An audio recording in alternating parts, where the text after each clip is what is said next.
C'est quoi cette force que le Brésil possède, qui fait de nous ce que nous sommes? Moi, en bon brésilien que je suis, je te donne la recette.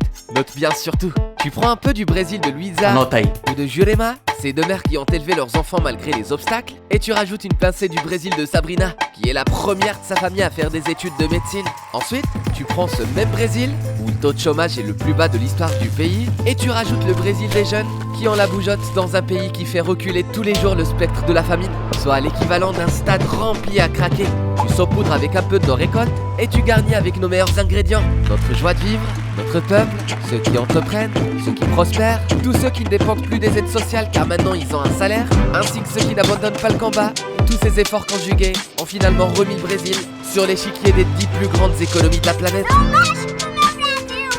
Nous formons une grande famille, c'est cela notre force, notre hospitalité. Grâce aux fruits de notre travail, nous avons retourné la situation pour aller de l'avant, car le Brésil est à toi, à moi, à nous.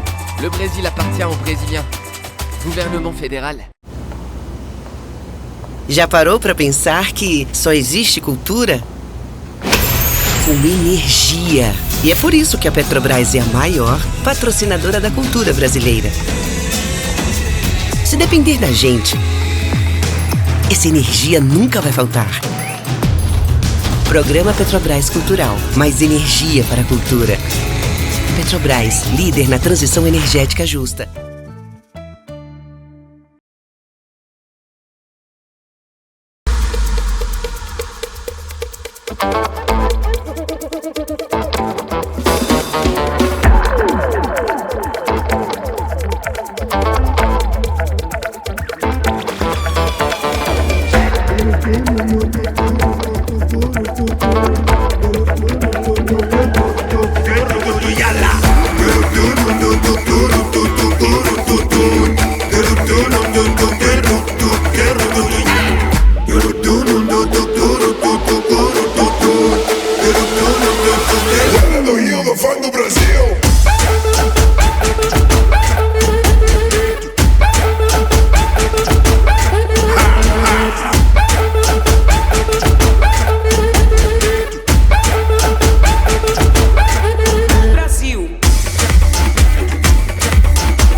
Boa tarde a todas, todos e todes. Para mim é uma alegria estar aqui, né?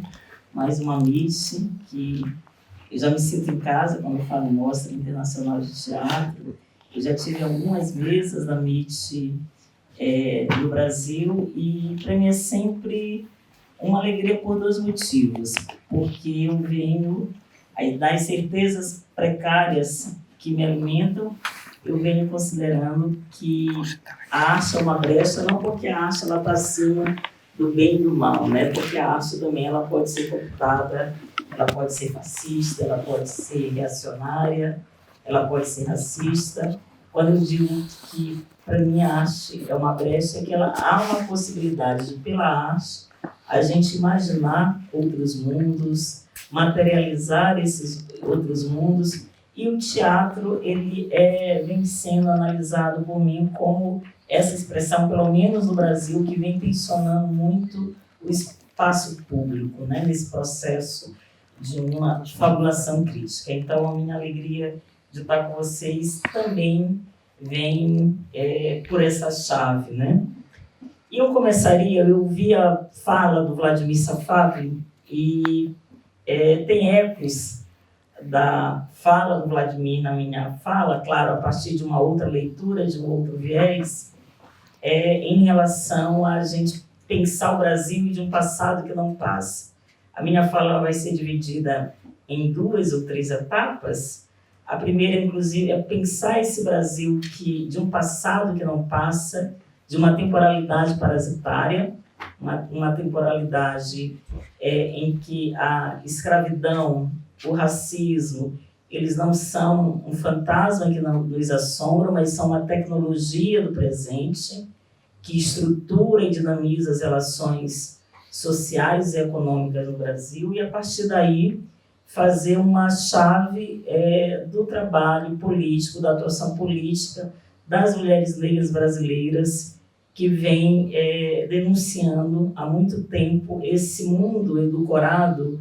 Como o Vladimir disse, havia uma normatividade discursiva em que o estado de bem-estar social funcionou, em que a democracia funcionou, em que a república funcionou. O que nós, mulheres negras, dizendo é que, nem em termos de normatividade discursiva, a democracia, a cidadania, ela se aplicou para as condenadas à terra, para as mulheres negras e as mulheres indígenas. Então, a minha fala vai muito pensar o Brasil a partir desse lugar. Então, o primeiro ponto, havia para a gente pensar, pensar o Brasil a partir da racialidade, é que, invariavelmente, nós crescemos, vivemos num país em que a ideia de futuro era algo muito comum. Brasil, um país de futuro, um país que sai da escravidão, que consegue uma chave tardia para abrigar uma identidade nacional, que era a chave da miscigenação do governo Getúlio Vargas. Antes disso, do ponto de vista discursivo, ideológico, o Brasil era um país que negava as ancestralidades desconfortáveis, tanto do ponto de vista da prática quanto do ponto de vista teórico. Nós fomos um país que produzimos muitas teorias racistas. No final do século XIX, entre as teorias biologizantes, havia aquela que a miscigenação, na verdade, ela seria um processo para embranquecer o Brasil. Nós seríamos, no século XXI, no ano de 2019, um país de maioria branca. Nós costumamos brincar, fazer troça, que no final do século XIX os biólogos ainda não estavam tão bem, digamos, antenados, porque a operação poderia sair ao contrário. E foi isso que aconteceu. O processo de miscigenação não garantiu que o país se tornasse um país branco ou de maioria branca. Em 1930, a gente tem um ponto de inflexão importante esse país de futuro que se queria um espelho invariável da Europa, em alguns setores da França, com a teoria da isonomia do Gilberto Freire, que foge a uma ideia de democracia racial. Literalmente, de um limão, nós fizemos uma limonada. Aquilo que a gente não podia mais negar foi a via para a construção de uma identidade nacional. Nós somos, de fato, um país mestiço, um país de maioria negra, e era com esse país que a gente tinha que conviver e criar uma identidade nacional. Só o problema nessa identidade, nessa ideologia freiriana, é que, do ponto de vista da mestiçagem, nós continuávamos, do ponto de vista cultural, sendo um país assimilacionista, a elite branca consumindo cultura negra, a civilização negra, samba, feijoada, capoeira, mas nós permanecíamos absolutamente apartados do ponto de vista estrutural, com uma elite incestuosa, uma elite que dialogava apenas com ela própria, uma branquitude aliada do que era o Brasil real, até mesmo em termos culturais, porque nós civilizamos o Brasil. Quem contribuiu com a cultura brasileira, a gente pode dizer que é a cultura europeia, sim, mas quem civiliza e quem funda o Brasil é a matriz africana e a matriz indígena. E aí, a partir dessa lógica, desse padrão, nós vivemos, nós tivemos, com muitas reações, um movimento negro que surge para denunciar o racismo persistente.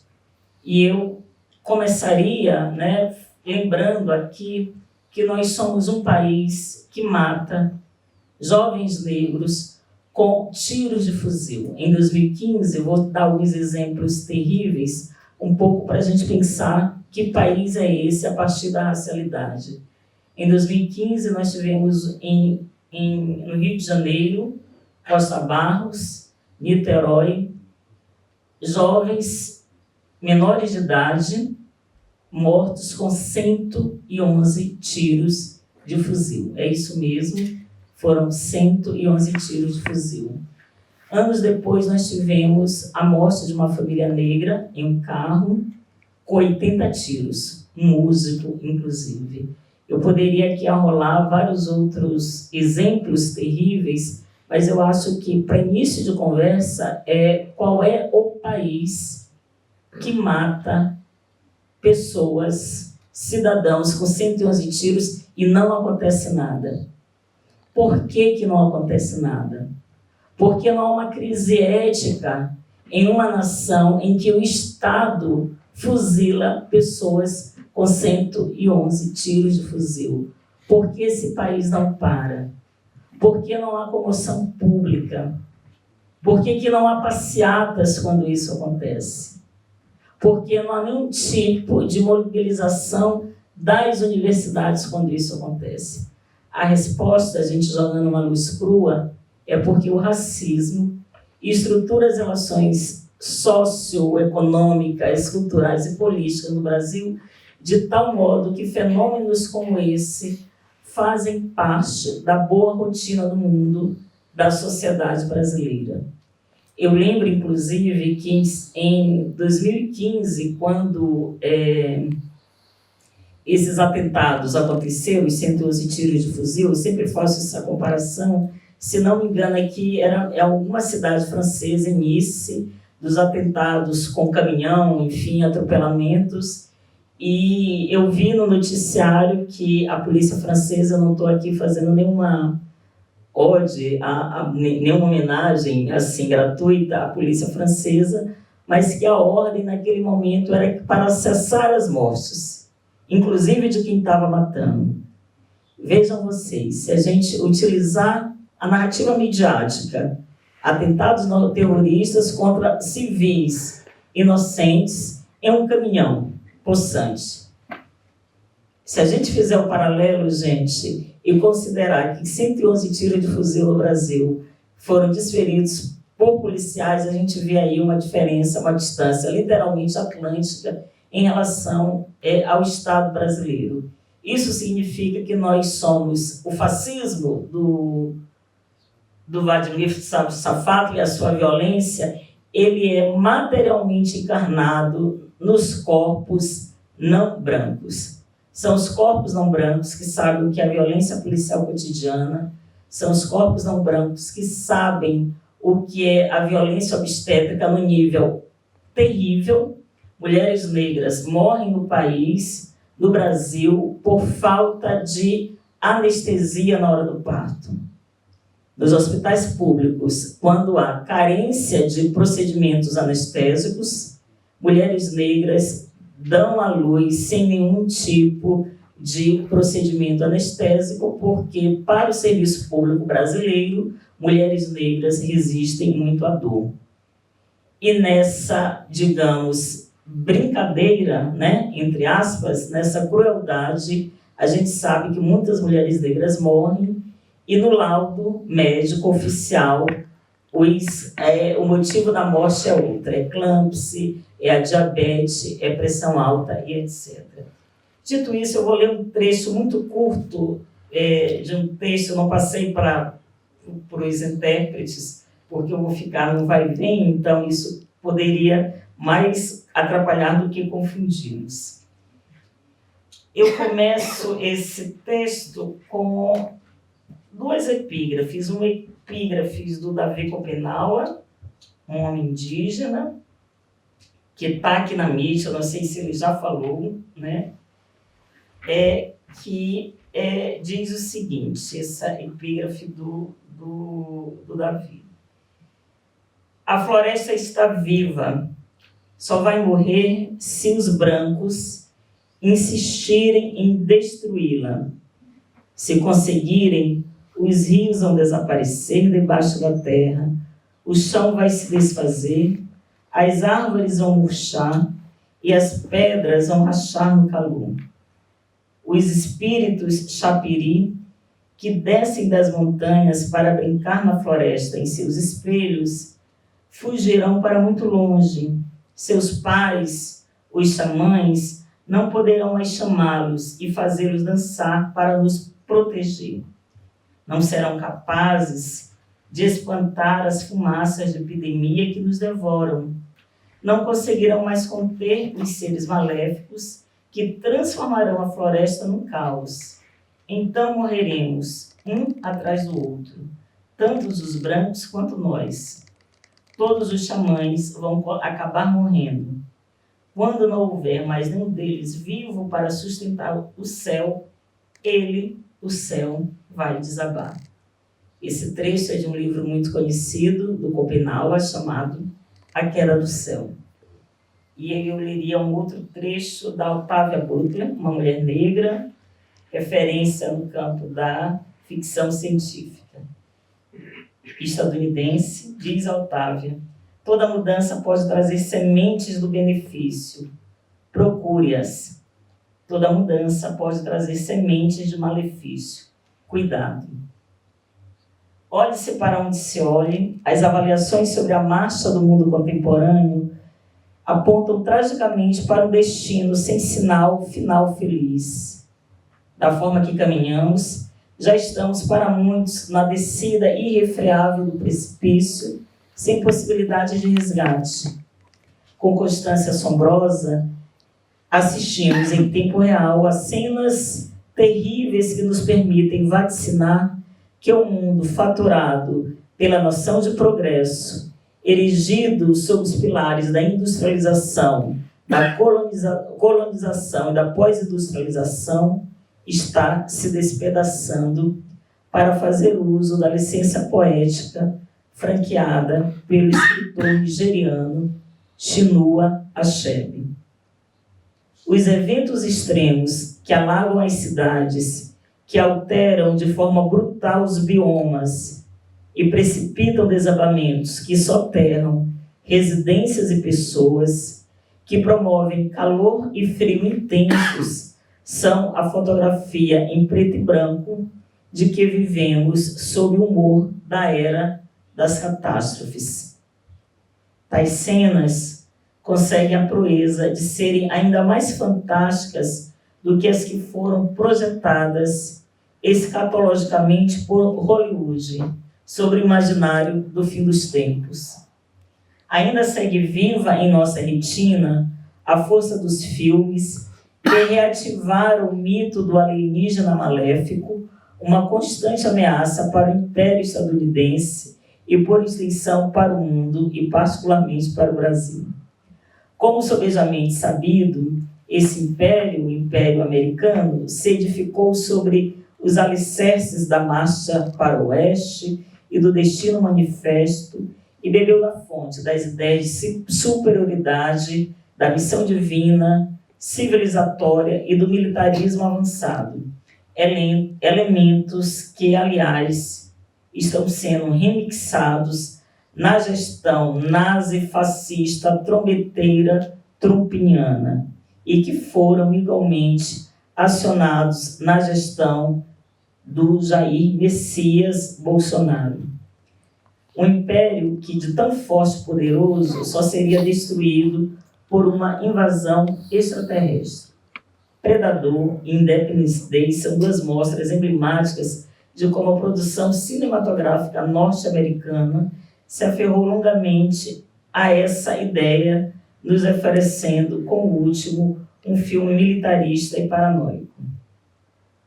Os ataques múltiplos no 11 de setembro de 2001 forçaram um giro de 360 graus nessa ideia motriz da inviolabilidade de uma nação, narrada de forma assustadora, pavorosa, mas também espetacularizada, feérica e supremacista pela sua principal máquina de produção de imaginários. Mas além dos atores transnacionais que passaram a atuar de maneira ainda mais descentralizada no século XXI, caiu a ficha no mundo de que as nações tinham que enfrentar um outro inimigo comum. Constatou-se que a ação predatória do homem, diagnosticada em eventos internacionais, como a Conferência do Meio Ambiente na última década do século XX, a famosa Eco 92, no Rio de Janeiro, ganhava tração em velocidade supersônica. Eis um quadro que se agiganta em problemas e desafios, com a questão ambiental se deslocando para o centro do palco. Guerras que não cessam. Gaza e Sudão que o digam. Uma guerra total advinda de várias latitudes e quadrantes, desigualdades abissais, pobreza extrema, alterofobia que se materializa na agudização dos racismos, da xenofobia, do feminicídio. O Brasil é o terceiro país que mais mata mulheres no mundo, a maioria negra, e agora, mais do que nunca, os fenômenos provenientes da emergência climática que coloca toda a biosfera em risco. Nesse cenário de destituição, destruição, perdas, guerra, terror, mortes, o imaginário do fim dos tempos hollywoodiano, assombrado por ameaças extraterrestres, teve que ceder passagem para um conjunto de vozes, de sujeitas históricas que alertam para um mundo edulcorado pelo Ocidente, que na verdade nunca existiu. E vê-se que os esforços empreendidos ao modo de uma força-tarefa tinham razão de ser. Não faltaram avisos e alertas, devemos admitir, povos originários, quilombolas, feminismos negros, movimento negro, sempre insistiram que nós estávamos à beira da queda do céu. Mas, até bem pouco tempo atrás, julgávamos, a modernidade ocidental branca julgava que a biosfera poderia ser restaurada e recomposta quando bem quiséssemos, a despeito da nossa sanha predatória. Porquanto o nosso julgamento mostrou-se equivocado, arrogante para ser mais precisa, o cenário nos mostra que não podemos mais fazer com que o mundo natural, aqui entre aspas, abro aspas, o mundo natural se adapte à nossa espécie. Agora temos o destino infame que nos força a adaptação a um mundo natural imprevisível. Mas calma lá, bradam as vozes discordantes. Desde que o mundo é mundo, a chamada história da civilização que comporta a barbárie é uma história de perdas irreversíveis e criminosas, de reconfigurações incessantes, de readaptações e metamorfoses. O colapso dos maias, dos vinques, da Ilha de Páscoa, o sertão que virou mar e o mar que virou sertão, tanto faz. Por esse ângulo, dizem os financistas e os capitalistas, não devíamos nos preocupar porque o mundo não se acaba, mas se recompõe e se refaz. E assim, aos trancos e barrancos, caminha a humanidade. A danação é que gastamos muito das nossas reservas para que essa recomposição seja feita como pensa o capitalismo. Pelo menos nos liames que vimos designando como vida, estamos com pouca margem de manobra para fazer correções de rota capazes de indicar caminhos mais ou menos seguros. O cobertor, além de curto, está embolorado, mofado, portanto, está deixando muita gente de fora do fio fino que cobre os poucos privilégios. E não me refiro ao pedestal de privilégios seculares, mas aos direitos que são usufruídos por parcelas cada vez mais ínfimas da população planetária. Enquanto escrevo esse artigo, a COP30 é anunciada no Brasil com pompa e circunstância, mas o anúncio festivo não consegue conter os rumores que anteveem o contrário. Mediante esse cenário funesto, resta-nos resignadamente nos recolhermos à nossa significância e tatearmos em meio às convulsões sociais e naturais o que ainda se pode fazer pela nossa existência. Mais do que isso, precisamos nos despir da capa de superioridade com a qual a decadente civilização euro-ocidental cobriu boa parte do mundo, nos fazendo agentes de uma matriz especista, crença que se exacerbou com a Revolução Tecnocientífica, também chamada de a Terceira Revolução Industrial, período em que a ciência e a tecnologia se irmanam para ofertar um mundo no qual floresciam as possibilidades de uma vida potencialmente sem limite nos territórios brancos e ocidocêntricos. A propósito, esse novo tempo de aparente emancipação coletiva, usufruída pela Europa, pelo norte global em geral, e mais do que isso, tolerou, e mais do que isso, deu suporte e aprofundamento para a economia colonial escravista no globo. Como lembra um autor, entre aspas, essa discrepância gritante entre pensamento e prática marcou o período de transformação do capitalismo global e de sua forma mercantil para sua modalidade proto-industrial. Seria de se esperar, obviamente, que qualquer pensador racional e esclarecido pudesse percebê-la. Século das luzes presente. A exploração de milhões de trabalhadores escravos coloniais era aceita com naturalidade por esses autores e pensadores do iluminismo, por eles próprios que proclamavam a liberdade como estado natural do homem de seu direito inalienável. Em A Queda do Céu, Davi Kopinawa não dissocia a sina do seu povo do restante da humanidade. Não são apenas os indígenas, mas também os brancos que estão ameaçados pela cobiça do ouro e pelas epidemias introduzidas por esses últimos. É emblemático que caiba a um dos últimos porta-vozes de uma sociedade de extinção, como tantas outras, os indígenas, enunciar os princípios de uma sabedoria da qual depende, somos ainda poucos a compreendê-lo, a nossa própria sobrevivência, uma sobrevivência coletiva. Sob esse ponto de vista, pensar o Brasil na ótica da racialidade é pensar essas sujeitas e esses sujeitos, é pensar as mulheres negras.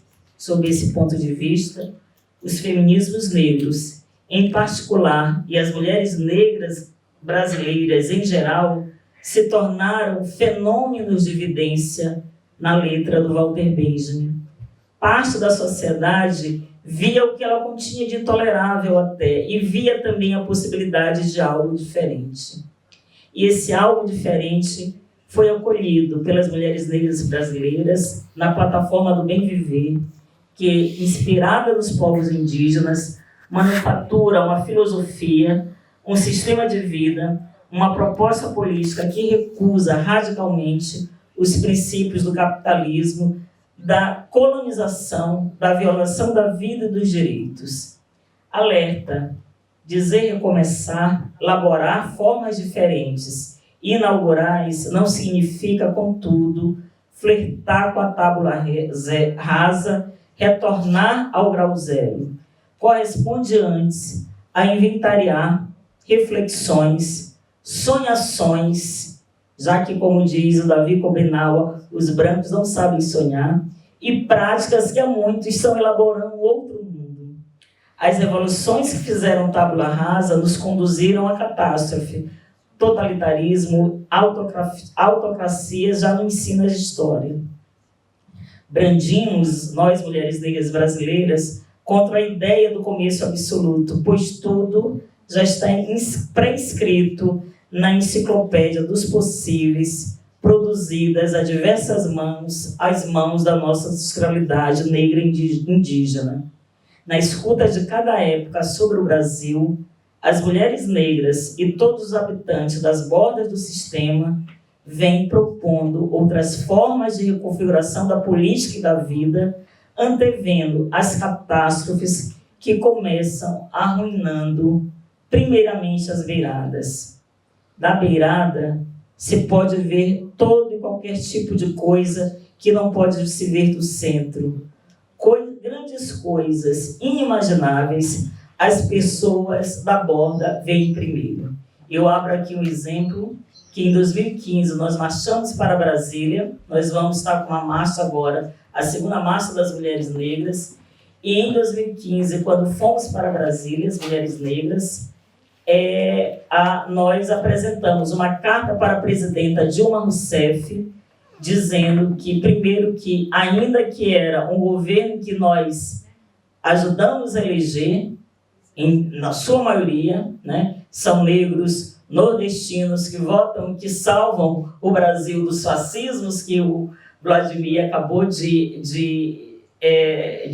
abordar aqui, mas naquele momento a gente disse para a presidenta Dilma Rousseff que, embora nós tivéssemos votado nela e estávamos no governo do PT, nós recusávamos todo e qualquer liame desenvolvimentista daquele governo. E mais ainda, nós falamos para a presidenta Dilma que o governo deveria fazer uma correção de rota substantiva, no que os nossos comentários foram vistos como algo menor, sarcásticos. Os homens da esquerda brasileira nos responderam na política institucionalizada e nós apontávamos a possibilidade do impeachment.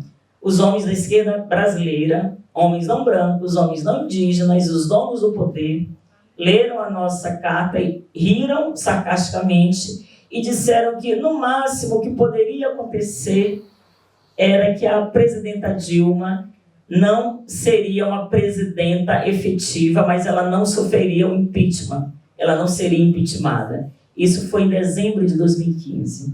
Em abril de 2016, o Eduardo Cunha abre a sessão da Câmara e a gente viu o horror do ponto de vista estético, aquela forma, né? Por isso que eu digo que a estética e a forma ela não é qualquer coisa.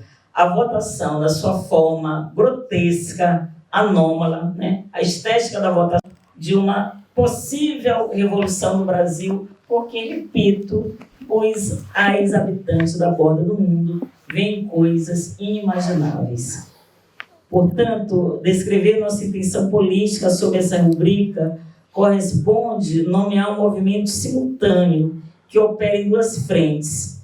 Além da afirmação corriqueira, segundo a qual crises são janelas de oportunidades para mudanças há muito ruinadas, e eu devo confessar que eu passei a relativizar esse postulado depois da pandemia da Covid, né? Todo mundo dizia que era a nossa janela de oportunidade, que tudo ia mudar. Nós voltamos a uma normalidade que nunca existiu, sem o espírito revolucionário no Brasil. Nós voltamos para a cena cotidiana, sem dizer que nós não poderíamos voltar para o espaço público com problema de abastecimento e de saneamento básico. Nós voltamos para a cena pública sem dizer que nós não voltaríamos se nós não tivéssemos o transporte público coletivo decente. A segunda é se distanciar das distopias, né? Como o Donald Trump é a quintessência disso, e no Brasil o trânsito de Bolsonaro idem. Decididamente, nós, mulheres negras, abdicamos da tarefa de remendar os buracos e nos engajamos na produção de outro manto do mundo, assim como é o manto do Pinambá, a borda do mundo, do manto da Remédios Vário, que tem uma obra muito bonita, uma artista mexicana, tecido por bordados e pontos de costura bem diferentes dos que foram manufaturados na usina do desenvolvimento, cuja fiadora foi a modernidade ocidental. Peço licença para ler um trecho do pensador Luiz Rufino, que diz o seguinte: por mais que tenhamos sido investidos para esperar o fim e para ver baixar a salvação dos justos, não nos cabe mais a contemplação dessa história. Ao longo desse tempo colonial, muitos mundos já acabaram, foram esquecidos e assassinados. Porém, o que permanece por aqui é a guerra, e somente a guerra. E, nesse caso, os praticantes contrários ao modo dominante estão a batalhar para continuar a existir. Cotidianamente se faz luta com as experiências, os saberes e as tecnologias ancestrais que emanam da diversidade de jeito de sentir, vibrar e praticar um mundo com as coisas que por ele passam. Eu acho que isso é fundamental para o teatro, a gente poder fazer sentir, vibrar e praticar um mundo com as coisas que por ele passam. E é com os saberes, as tecnologias ancestrais que estamos, no Brasil, lutando não somente para descolonizar o nosso território e o mundo, tarefa inegavelmente importante, mas nós, pessoas negras, sinto muito dizer, nós não viemos para o mundo para descolonizar o mundo, mas também, como disse acertadamente Oiron Kiolumi, nós viemos para o mundo para exercer nossos hábitos de soberania. E aí eu vou ler aqui mais um trecho, não sei como eu estou de tempo, mas como é que nós podemos exercer a nossa soberania, que se do ponto de vista da nossa cidadania, ou da nossa não cidadania no Brasil, nós estamos na lata do lixo, como disse a Lélia Gonzalez, a fundadora do feminismo negro. Como nós, mulheres negras brasileiras, ousamos a pensar outro país, avaliar esse país e propor projetos, políticas para esse Brasil. Então eu digo o seguinte, antes da escuta do lixo, um ajuste com o estético. Assim de chofre, eu lanço uma pergunta. Como destecer o tecido carcomido desse antimundo? Eu venho considerando que a gente vive no antimundo, porque o mundo que abriga um Donald Trump, um Bolsonaro, ele não é mais mundo, ele é um antimundo. E puxar os fios de um outro tecido com as quais as mulheres negras vêm fiando uma possibilidade de Brasil e de brasilidade. Como produzir e distribuir o comum a partir de uma outra topologia, rompendo a fronteira infranqueável do rebaixamento que nos converteu em lixo, insistindo na nomeação de Lélia Gonzalez, que operou um deslocamento em 360 graus, nos realocando em outro lugar. Além de Lélia Gonzalez, estabeleço interlocução direta com pensadoras e feministas negras como Beatriz Nascimento, Leda Maria Martins, Denise Ferreira da Silva, entre outras mulheres negras, para ressituar a estética no patamar de significativa importância para a instituição de um outro mundo. Faço, provisoriamente, dessa minha conferência, dessa minha fala, uma espécie de megafone que implica essa fantástica Assembleia de Talentos, essa constelação de vozes negras no feminino, que promoveu deslocamentos e revogou conhecimentos estabilizados, implantando questionamentos inabituais na seara da estética, porque entendemos que não há reconfiguração da política se não houver reconfiguração no campo da estética. E aqui eu lanço mais um exemplo, né, como estética e política andam juntos, né? Muitos pensadores, Jacques Rancière, e muitas mulheres negras, como a própria Lélia Gonzalez, vem apontando para isso. No primeiro ano que o Lula vai para a África, em 2003, no primeiro governo dele, em 2003, ele faz uma viagem para a África, ele ia viajar a vários países. E o Lula exigiu que uma mãe de santo, uma Ialorixá, o acompanhasse nessa tarefa. E isso foi feito, o avião presidencial sai de Brasília e essa mãe de santo sairia de São Paulo.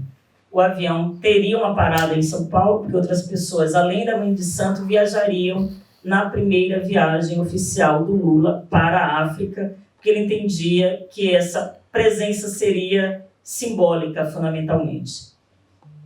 essa mãe de santo, chamada de Mãe Nitinha, que não está mais entre nós, ela morreu, ela vai para o aeroporto e, como é uma viagem presidencial, há toda uma equipe, um cerimonial que organiza essa viagem.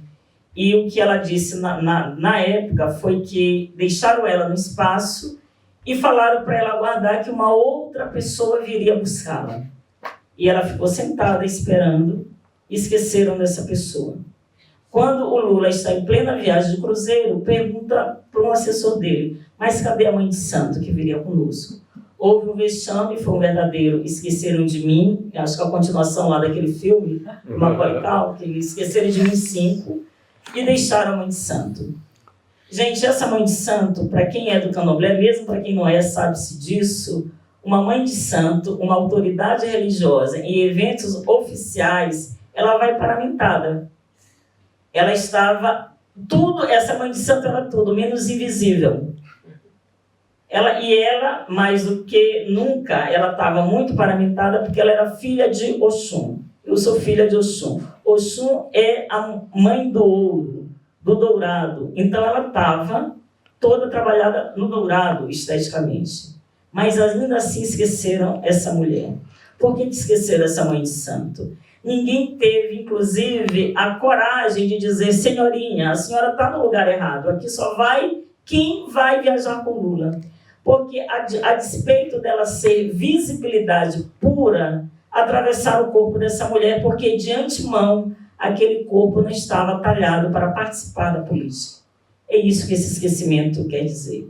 Ela não estava na fila de qualquer companhia aérea, como nós, pobres mortais, fazemos check-in. Repito, ela já estava no espaço recortado para quem iria, destinado para quem viajaria com o presidente Lula. E ainda assim esqueceriam dela. Sinceramente, eu digo para vocês que não esqueceriam uma autoridade religiosa cristã. Não esqueceriam uma autoridade religiosa católica, não esqueceriam uma autoridade religiosa pentecostal ou não pentecostal, mas esqueceram dela. Então, para nós, mulheres negras, pensar o Brasil e a transformação do Brasil é pensar em outro código estético que antecipadamente nos reconheça como pessoas capazes de participar da cena comum. Eu, vez por outra, sou confundida no prédio que eu moro como empregada doméstica. A princípio, não há nenhum problema você ser confundida como empregada doméstica. A questão, a que essa confusão ela responde? Uma pessoa, mulher branca, eu posso estar com os meus livros indo dar aula, as pessoas acham que eu sou empregada doméstica. Há esteticamente um predado sobre a corporeidade negra no Brasil. Um predado que, inclusive, nos mata. Não se trata, portanto, de indexar o político ao estético, mas de apontar o laço indissolúvel que amarra a ponta desses dois domínios e instala as possibilidades de mediação pela linguagem, de reinterpretação e de refundação de signos e decodificação dos códigos. Trata-se antes, para a gente pensar o Brasil, de homologar a aproximação entre a estética e a política, concebendo a primeira como um gesto fundador da realidade e não apenas um traço decorativo da segunda. Dimensionar no território tecido pelas mulheres negras como essa confluência responde às demandas do presente e por mudança de fôlego. Essas três instâncias, assim postas, participam de duas questões assambacantes: a do imaginário da representação, de tal modo que uma vista de olhos pode tomá-las como indiscerníveis. Eu vou pular um pouco mais para chegar, e aqui eu lanço outro exemplo. Nós, mulheres negras, apresentamos para o governo Lula, o meu sonho é encontrar o Lula antes dele terminar a presidência para dizer que o que ele fez conosco foi traição. Nós apresentamos para o governo Lula uma proposta de substituição ao Supremo Tribunal Federal. Foram 3 mulheres negras, altamente gabaritadas, altamente capacitadas para ocupar o posto de uma outra mulher, a Rosa Weber. E a resposta do governo ao nosso pleito e do Lula foi que o momento não era o momento de uma mulher negra ocupar o cargo, porque ele sabia o que era a permanência do fascismo, o ataque à democracia. Nós vivemos, segundo Lula, e é verdade, em tempos perigosos. E naquele momento não era a hora de uma mulher, muito menos uma mulher negra, ocupar o cargo para o STF. Se isso não é uma operação de infantilização, eu não saberia o que é. Embora nós soubéssemos que a indicação de uma mulher, que a acolhida dessa mulher seria algo difícil, a resposta do Lula e de toda a sua turma é traição. É uma traição que não corresponde à rampa quando ele subiu. Ali tinha todo mundo, eram todos a bordo. Pessoas com deficiência, negros, até o cachorrinho dele subiu, todo mundo subiu na rampa. Mas o que ele nos responde? Que aquele momento não era o momento de ter uma mulher. Nós sabíamos, mas o jogo da política é o jogo do impossível. E por sabermos que é o jogo do impossível, não seria essa a resposta mais adequada para o governo Lula. Ou seja, era um homem adulto, branco, macho, sempre no comando, para lembrar o Caetano Veloso. E aí, o Lixo vai falar em uma boa, a gente precisa, para discutir, pensar o Brasil sob a ótica da racialidade, trazer nomes que nos orientem a reconfigurar a política nacional. Retomamos, então, pelas mãos de Lélia Gonzalez, feminista negra, e de Elza Soares, cantora mundialmente conhecida. Duas figuras brilhantes, duas mulheres negras que nos imantam com brilhantismo, forjada pela luta renhida de desejar o impossível e realizar o improvável, como bem disse Leda Martins na Bienal chamada Coreografia do Impossível, na Bienal de São Paulo, sob a curadoria do Hélio Menezes, da Dione Silva e de tantas outras mulheres. O que une o célebre fragmento da mulher que deu fundamento ao feminismo negro e a música de Elza Soares, uma rocha que resistiu às mais difíceis intempéries e superou os íngremes desafios. Antes de endereçar qualquer endereço, antes de ensaiar qualquer endereço de resposta, revisitemos os dois textos manifestos dessas duas mulheres. Diz a Lélia Gonzalez: ora, na medida em que nós, negras, estamos na lata do lixo da sociedade brasileira, pois assim o determina a lógica da dominação, caberia uma indagação via psicanálise. E justamente a partir da alternativa proposta por Millet, ou seja, porque o negro é isso que a lógica da dominação tenta e consegue, muitas vezes, nós o sabemos, domesticar. E o risco que aqui assumimos é o do ato de falar com todas as implicações, exatamente porque temos sido faladas, infantilizadas. Infância é aquela que não tem fala própria, é a criança que se fala na terceira pessoa porque é falada pelos adultos, que nesse trabalho nós assumimos a nossa própria voz. Ou seja, o lixo vai falar e numa boa. Lélia Gonzalez. Agora, Elza Soares. Meu choro não é nada além de carnaval. É lágrima de samba na ponta dos pés. A multidão avança como vendaval. Me joga na avenida que eu não sei qual é. Pirata e super-homem cantam o calor. Eu estou quase cantando, né? Quando a gente fala numa música, a gente quer cantar. Um beijo amarelo beija minha mão. As asas de um anjo soltas pelo chão. Na chuva de confete deixo a minha dor. Na avenida deixei lá a pele preta e a minha voz. Na avenida deixei lá a minha fala, a minha opinião. A minha casa, a minha solidão. Joguei do alto do terceiro andar. Quebrei a cara, me livrei do resto dessa vida.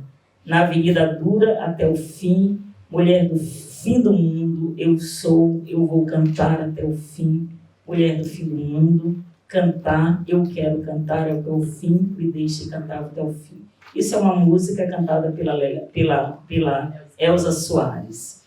Tanto Lélia Gonzalez quanto Elza Soares nos ofertam a possibilidade de deslocamento radical capaz de transportar para uma outra topologia. Note-se, não é mais o lugar de fala, uma palavra que se tornou miserável, desidratada, mas a fala como lugar em que a regressão, a destituição, a violação, a discriminação e a exclusão não encontram morada. Não é um lugar de negação, mas de afirmação de uma soberania negada, já que nós não viemos para o mundo para descolonizar o mundo, de um processo constante de restituição da nossa história pessoal e coletiva. Ao anunciar "O lixo vai falar e numa boa", Lélia Gonzalez nos retira do lugar da subalternidade, portanto rompe a condição de lixo e confere a todas nós a possibilidade de alcançar o estatuto de emancipação pela linguagem. Esse percurso complexo, ainda que não rompa completamente com a lógica da dominação que se fez nos escravizando, nos infantilizando, sequestrando a nossa fala, é a trilha que encontramos os jardins das nossas mães e colhemos as flores e os frutos para fazer girar em torno das nossas existências. Ela, Elza Soares, prometeu e cumpriu. Elza Soares cantou até o fim. Cantou a despeito das agruras, das perdas traumáticas, da fome, das injustiças. Cantou mesmo quando o mundo disse game over para ela. Cantou demonstrando como metabolizou miséria material e simbólica em belos experimentos, ao modo da escritora Saidiya Rashman. Elza Soares cantou para espantar todos os males, é certo, mas cantou para salvar a si própria e a todas como ela que souberam o que é a lata do lixo no Brasil. Mas porque Elza Soares cantou, ela reelaborou. Porque ela cantou, ela transmutou. Porque ela cantou, ela se emancipou. Lélia Soares e Lélia Gonzalez e Elza Soares são, assim, promotoras de um gesto estético, porque desenharam, executaram, instituíram e fundamentaram projetos que puseram em funcionamento uma engrenagem que produziu transformações radicais de existência.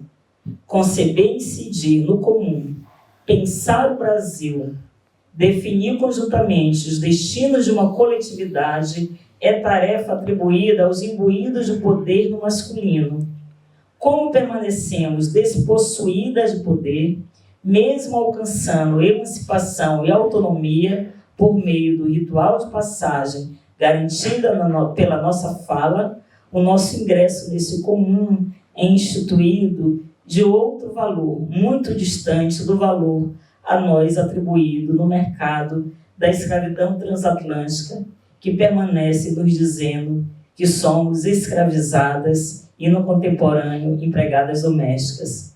Desse modo, esse empreendimento de pensar o Brasil supõe para toda a coletividade, brancos, negros e indígenas, a gente pensar como que nós podemos destecer o que nos tornaram, o que a escravidão nos tornou. E esse destecer envolve tarefas de ordem estética, portanto, que conclamam o teatro, política e ética. Exige coragem, já que é preciso jogar uma luz crua nos questionamentos. Quem somos nós, mulheres negras, para usar e decretar o fim de um mundo e apresentar um outro projeto de mundo e de Brasil do qual somos protagonistas, reelaborando um enunciado classista e racista. Quem a gente pensa que é?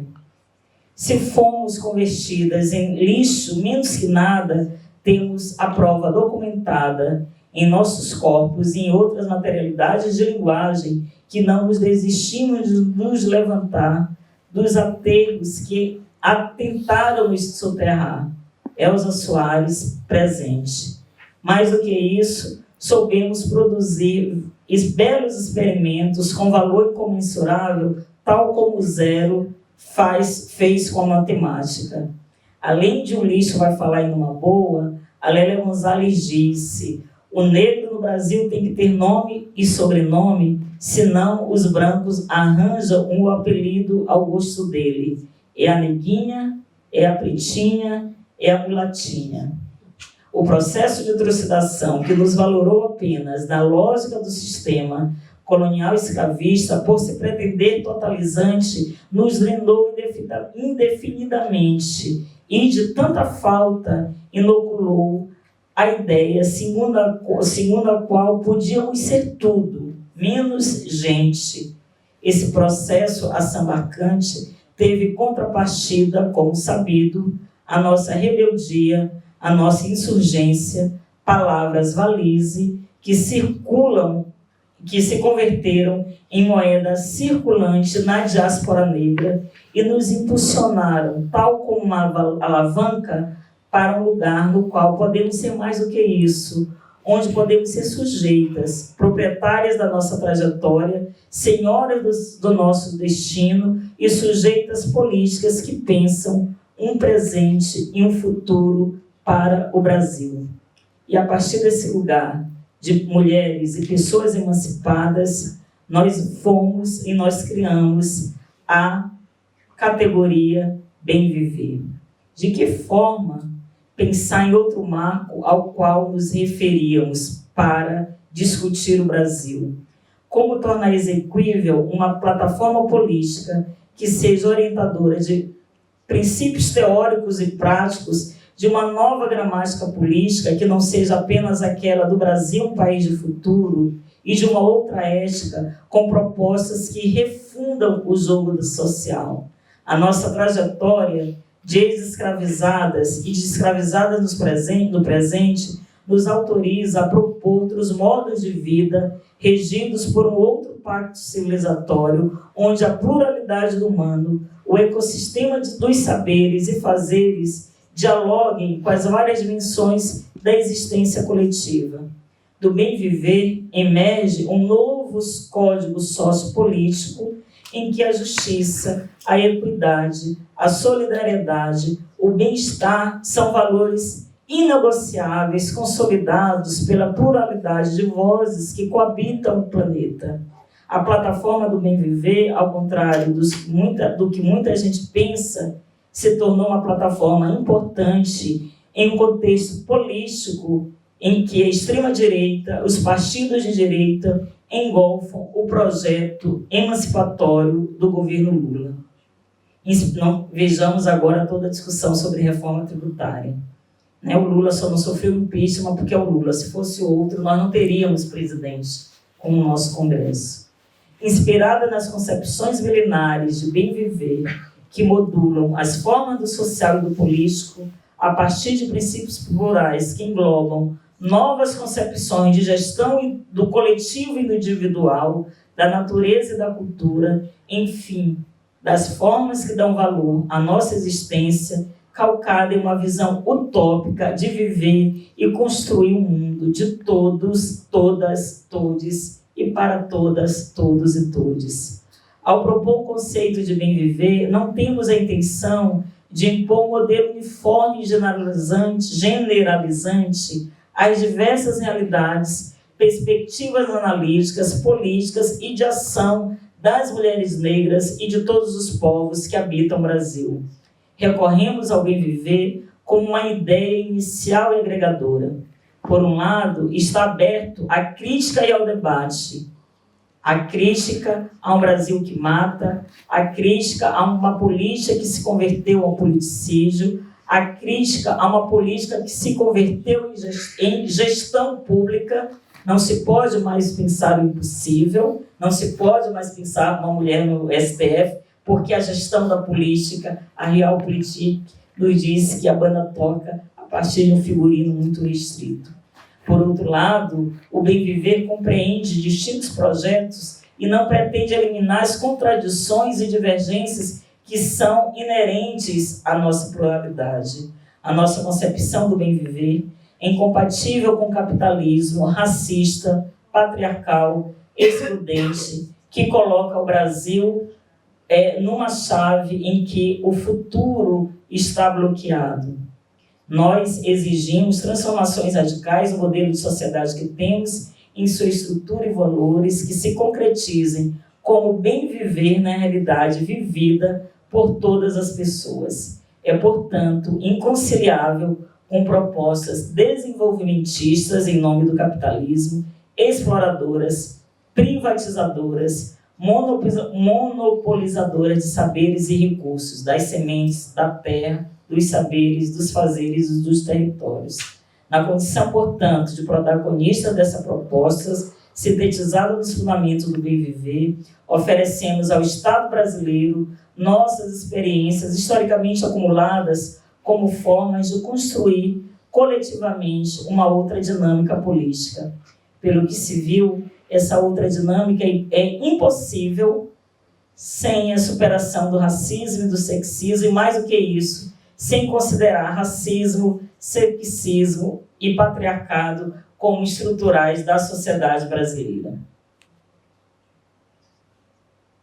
Eu tenho 3 tópicos, mas eu vou, sem malandragem, terminar com... Porque quem disse que está terminando, nunca está terminando. Não acredito, tem palestrante que disse que está terminando. Então, sem malandragem, eu terminaria com uma frase do James Baldwin, já que pensar o Brasil a partir da racialidade significa, de um lado, a gente pensar uma realidade crua que nos constrange, mas, de outro lado, significa a gente pensar o impossível, porque o que a gente traz para a sociedade brasileira, efetivamente, por hora, habita na ordem do impossível. Mas o James Baldwin, ele tem um trecho, uma epígrafe que eu acho muito bonita.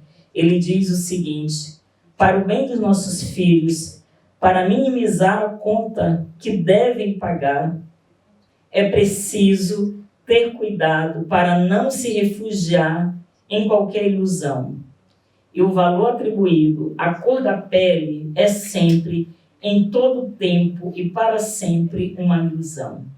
Eu sei o que eu estou pedindo é impossível, mas em nossa época, como em todas as épocas, o impossível é o mínimo que se pode exigir. E somos, afinal, encorajados pelo espetáculo da história humana em geral e da história do negro em particular, pois ele testemunha nada menos que a realização perpétua do impossível. Muitíssimo obrigada.